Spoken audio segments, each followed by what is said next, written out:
बिस्मिल्लाहिर्रहमानिर्रहीम। अस्सलाम वालेकुम डियर स्टूडेंट्स। आज हम चैप्टर 19 का एक बहुत ही इंटरेस्टिंग टॉपिक स्टडी करेंगे और वो टॉपिक है नेवस्टार नेविगेशन सिस्टम। तो चलिए डियर स्टूडेंट्स स्टार्ट करते हैं। डियर स्टूडेंट, जैसा कि मैंने आपको बताया कि हमारा टॉपिक है नेवस्टार नेविगेशन सिस्टम। डियर स्टूडेंट, ये एक ऐसा सिस्टम है जो डिफरेंट नेविगेशन पर्पसेस के लिए यूज होता है। आज से पहले हमारे बुजुर्ग या हमारे आबाओ अजदाद जब डिफरेंट लोकेशंस को फाइंड आउट करना होता था तो नाइट स्काई की हेल्प लेते थे। बाद में डिफरेंट मैप्स आना स्टार्ट हुए, जिनमें से थॉमस गाइड मैप्स बहुत ज़्यादा फेमस हुए। इन मैप्स की हेल्प से हम डिफरेंट लोकेशंस को फाइंड आउट कर सकते थे। फिर कंपासेस, नीडल्स आई, उनकी हेल्प से डिफरेंट डायरेक्शंस को डिटरमिन किया जाने लगा और फिर आहिस्ता आहिस्ता हम मूव हुए टेक्नोलॉजी की एडवांसमेंट के साथ टुवर्ड्स द नेवस्टार नेविगेशन सिस्टम। आजकल हम इसे जीपीएस के नाम से सुनते हैं और जीपीएस वर्ड एब्रीवेशन है ग्लोबल पोजिशनिंग सिस्टम की। डियर स्टूडेंट, आपने अपनी रूटीन लाइफ में कहीं पर भी अगर अपनी पोजीशन या अपनी लोकेशन को फाइंड आउट करना है तो आप जीपीएस सिस्टम की हेल्प से लोकेट कर सकते हैं। अगर आपने किसी पिकनिक स्पॉट को ढूंढना है तो भी आप जीपीएस सिस्टम की हेल्प से वो लोकेशन बड़े आराम से फाइंड आउट कर सकते हैं। कहीं पर भी ट्रैवलिंग में हैं आप तो जीपीएस सिस्टम आपको एक बहुत ही हेल्पिंग फैक्टर देता है। डियर स्टूडेंट, सबसे पहले जब नेवस्टार या जीपीएस सिस्टम बना तो वो बना 1978 में, जब फर्स्ट सैटेलाइट लॉन्च की गई थी। लेकिन उस टाइम जो सैटेलाइट्स लॉन्च की गई वो स्टैटिक थी, वो अर्थ के अराउंड ऑर्बिट नहीं कर रही थी और ये स्टैटिक सैटेलाइट्स कम्युनिकेशंस कर रही थी। आहिस्ता आहिस्ता टेक्नोलॉजी एडवांस होती गई और टिल 1995 जीपीएस सिस्टम एक फुली फंक्शनल सिस्टम बना। जीपीएस सिस्टम को बनाया यूएस ने और इनिशियली जब जीपीएस सिस्टम लॉन्च हुआ तो इसका मकसद था मिलिट्री पर्पस में डिफरेंट नेविगेशन पर्पसेस के लिए यूज होना। लेकिन फिर 2000 के बाद इसे फुली जब फंक्शन किया गया तो हर इंसान के लिए अब ये अवेलेबल है और फ्री ऑफ कॉस्ट है। डियर स्टूडेंट, अगर आप जीपीएस सिस्टम में मौजूद टोटल नंबर ऑफ सैटेलाइट्स को काउंट करें तो बेसिकली जीपीएस सिस्टम में टोटल 32 सैटेलाइट्स होती हैं। लेकिन इन 32 सैटेलाइट्स में से 24 सैटेलाइट्स को कहा जाता है कोर सैटेलाइट्स। ये बेसिकली 24 कोर सैटेलाइट्स कम्युनिकेशन में पार्टिसिपेट करती हैं, जबकि रिमेनिंग 8 सैटेलाइट्स कहलाती हैं emergency replacement satellite. Let's suppose in 24 core satellite में से अगर किसी एक सैटेलाइट में कोई एरर क्रिएट हो जाता है तो उस एरर के टाइम पर इमरजेंसी 8 सैटेलाइट्स में से कोई एक सैटेलाइट उस सैटेलाइट को रिप्लेस करेगी ताकि टाइम गैप इन कम्युनिकेशन ना आ सके। डियर स्टूडेंट, इन 24 सैटेलाइट्स में से हर सैटेलाइट की हाइट है 20,000 किलोमीटर फ्रॉम अर्थ और ये सैटेलाइट रिवॉल्व कर रही हैं 14,000 किलोमीटर पर आवर की स्पीड के साथ। क्योंकि ये टोटल 24 सैटेलाइट्स हैं तो ये रिवॉल्व कर रही हैं 6 ऑर्बिट्स में और हर ऑर्बिट में 4 सैटेलाइट्स हैं। डियर स्टूडेंट, अगर आपने अपने मोबाइल में मौजूद जीपीएस सिस्टम के थ्रू कम्युनिकेशन करनी है इन सैटेलाइट्स के साथ तो करेक्ट कम्युनिकेशन के लिए ज़रूरी है कि आपके मोबाइल की एटलीस्ट 4 सैटेलाइट्स के साथ कम्युनिकेशन हो। अगर आपके मोबाइल की 4 सैटेलाइट्स के साथ कम्युनिकेशन है तो ऑब्वियसली आपको जो डाटा रिसीव होगा वो एक्यूरेट डाटा होगा। डियर स्टूडेंट, ये कम्युनिकेशन किस तरह होती है? उस कम्युनिकेशन में बेसिकली 3 चीज़ों का बहुत ही इम्पॉर्टेंट रोल होता है और वो 3 चीज़ें हैं आपकी सैटेलाइट में मौजूद एटॉमिक क्लॉक।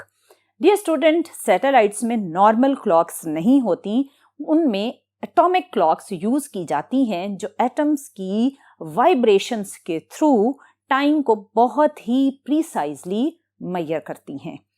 और आपके मोबाइल में मौजूद जीपीएस सिस्टम ऑब्वियसली उसका भी एक इम्पॉर्टेंट रोल है, और इसके साथ साथ इस कम्युनिकेशन में आइंस्टाइन की थ्योरी ऑफ रिलेटिविटी का भी एक बहुत बहुत इम्पॉर्टेंट रोल है। इस थ्योरी ऑफ रिलेटिविटी के बगैर इस कम्युनिकेशन को एक्यूरेट बनाना पॉसिबल नहीं। वो role of theory of relativity क्या है वो हम थोड़े टाइम में स्टडी करेंगे। पहले हम ये देखते हैं कि ये 24 सैटेलाइट्स किस तरह जीपीएस सिस्टम ऑन अर्थ या रिसीवर ऑन अर्थ के साथ कम्युनिकेट करती हैं।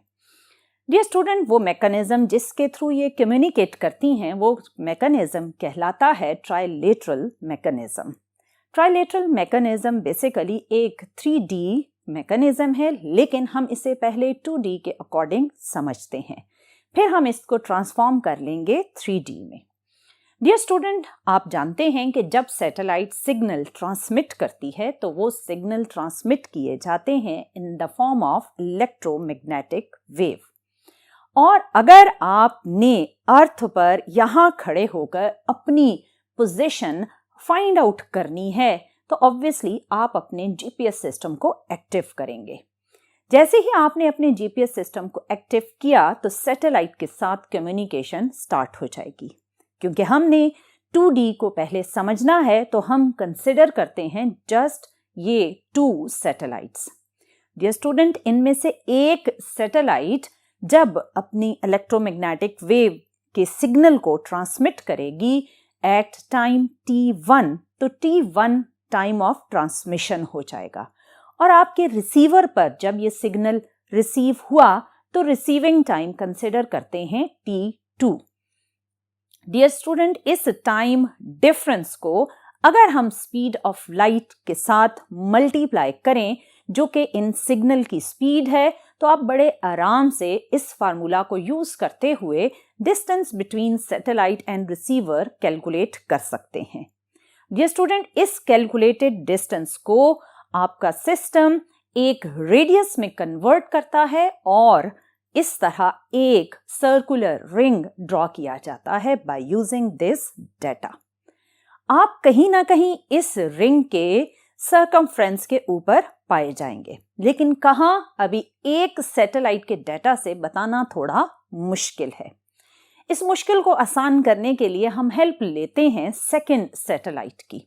Second satellite again signal transmit करेगी टुवर्ड्स द रिसीवर और टाइम डिफरेंस के डाटा को हम मल्टीप्लाई करेंगे with speed of the signal which is speed of light and we will get the data of the distance. By using this data as the radius, we will draw second circle or second ring. आपने देखा कि ये दोनों circle एक दूसरे को intersect कर रहे हैं और यहाँ पर आपको 2 पॉइंट ऑफ इंटरसेक्शंस नजर आएंगे। डियर स्टूडेंट, जो पॉइंट ऑफ इंटरसेक्शंस होते हैं वो आपकी पॉसिबल लोकेशन होती है, लेकिन आप ऑब्जर्व करें तो यहाँ तो 2 पॉइंट ऑफ इंटरसेक्शंस हैं। सो फिर आप कौन से पॉइंट ऑफ इंटरसेक्शन को अपनी पोजीशन कंसिडर करेंगे? उसके लिए क्योंकि आप अर्थ पर खड़े हैं, हम अर्थ को अज्यूम करते हैं थर्ड रिंग, तो जो आपको मैक्सिमम पॉइंट ऑफ इंटरसेक्शन मिले वो इस पॉइंट के अकॉर्डिंग मिले। सो इस सिचुएशन के अकॉर्डिंग हम इस ऊपर वाले पॉइंट को एलिमिनेट कर देंगे और ये पॉइंट आपकी पॉसिबल पोजीशन होगा। इसको फर्दर आसान करने के लिए हम अब समझते हैं 3D मैकेनिज्म को। अभी आपने जो समझा उसमें आपने 2D के अकॉर्डिंग सर्कल्स ड्रॉ किए। अब हम सेम प्रोसीजर से रिसीव होने वाले डिस्टेंस के डाटा को यूज करेंगे as radius of the sphere. Let's suppose ये फर्स्ट सैटेलाइट ने जो डिस्टेंस कैलकुलेट किया उसके अकॉर्डिंग जो आप रेडियस डिटरमिन करेंगे उसे हम यूज करेंगे as radius of the sphere. ये आपके पास फर्स्ट स्फीयर बना इन 3D प्रोसेस। अब हम सेकेंड सैटेलाइट को अगर यूज करें और सेम प्रोसीजर को रिपीट करते हुए डिटरमिन करें second radius and then draw the second sphere. आपने देखा कि ये दोनों स्फीयर एक दूसरे को जिस पोर्शन में इंटरसेक्ट करते हैं वो पोर्शन एक रिंग के पैटर्न का है। इस रिंग या इस सर्कल को आप अपनी पॉसिबल पोजीशन के लिए कंसिडर करेंगे और अब हम ड्रॉ करेंगे थर्ड सैटेलाइट के डेटा को यूज करते हुए एक थर्ड स्फीयर जो इस पॉसिबल पोजीशन रिंग को इंटरसेक्ट करेगा। डियर स्टूडेंट, आपने देखा कि अगेन आपके पास एक पॉइंट ऑफ इंटरसेक्शन नहीं है, आपके पास more than one point of intersections हैं और ये पॉइंट ऑफ इंटरसेक्शंस आपकी पॉसिबल पोजीशंस को इंडिकेट कर रहे हैं। लेकिन ऑब्वियसली आप किसी एक पॉइंट पर पाए जाएंगे, आप एक से ज्यादा पॉइंट्स पर अपनी पोजीशन को लोकेट नहीं कर सकते।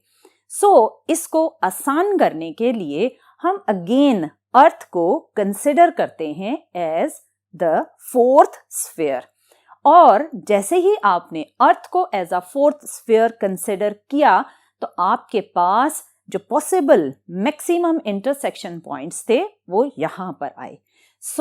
आप बाकी पॉइंट ऑफ इंटरसेक्शन को एलिमिनेट करते हुए इस मैक्सिमम पॉइंट ऑफ इंटरसेक्शन को कंसिडर करते हैं as your possible location. Dear student, आपने देखा कि किस तरह सैटेलाइट और GPS system collectively different data को यूज करते हुए मल्टीपल पॉइंट ऑफ इंटरसेक्शंस बनाते हुए फाइनली एक पॉइंट पर किस तरह आपकी पोजीशन को फाइंड आउट कर लेते हैं। डियर स्टूडेंट, यहां इस कम्युनिकेशन में जो मेन प्रॉब्लम आता है वो टाइम मेजरमेंट में आता है।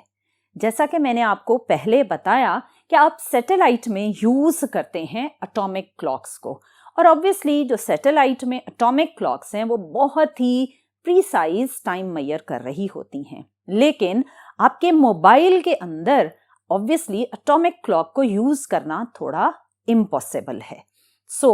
आपके मोबाइल में एक offset factor according to the clock of your mobile add किया जाता है और ये ऑफसेट फैक्टर आपके मोबाइल के टाइम को इन सिंक बनाता है with the time of the satellite. अगर आप अपने मोबाइल की सेटिंग्स में जाएं तो आपको ये ऑफसेट फैक्टर मिल जाएगा और ये ऑफसेट फैक्टर हर मोबाइल के क्लॉक के अकॉर्डिंग डिफरेंट होता है ताकि आपके क्लॉक के टाइम को सैटेलाइट के टाइम के साथ सिंक्रोनाइज किया जा सके और टाइम के एरर को मिनिमाइज किया जा सके, क्योंकि टाइम का एरर एक बहुत बड़ा लोकेशन एरर क्रिएट करता है। अगर टाइम मेजरमेंट में जस्ट 1 सेकेंड का डिफरेंस हो तो वो 300,000 किलोमीटर डिस्टेंस मेजरमेंट में एरर जनरेट करता है और अगर टाइम मेजरमेंट में 1 मिलियंथ सेकेंड का डिफरेंस हो तो वो 300 मीटर डिस्टेंस मेजरमेंट में एरर जनरेट करता है। डियर स्टूडेंट, आपने देखा कि टाइम मेजरमेंट में माइनर सा एरर आपकी पोजीशन मेजरमेंट में कितना बड़ा एरर जनरेट करता है। यहाँ इस टाइम एरर को मिनिमाइज करने में स्पेशल थ्योरी ऑफ रिलेटिविटी का बहुत ही इंपॉर्टेंट रोल है। डियर स्टूडेंट, मैंने आपको अपने प्रीवियस लेक्चर में बताया था कि according to theory of relativity time is not absolute. Time एक एब्सोल्यूट क्वांटिटी नहीं है, time is a relative quantity. और यहाँ आपने ऑब्जर्व किया कि सैटेलाइट एक बहुत बिगर हाइट पर एक बहुत ही हायर वेलोसिटी के साथ रिवॉल्व कर रही है।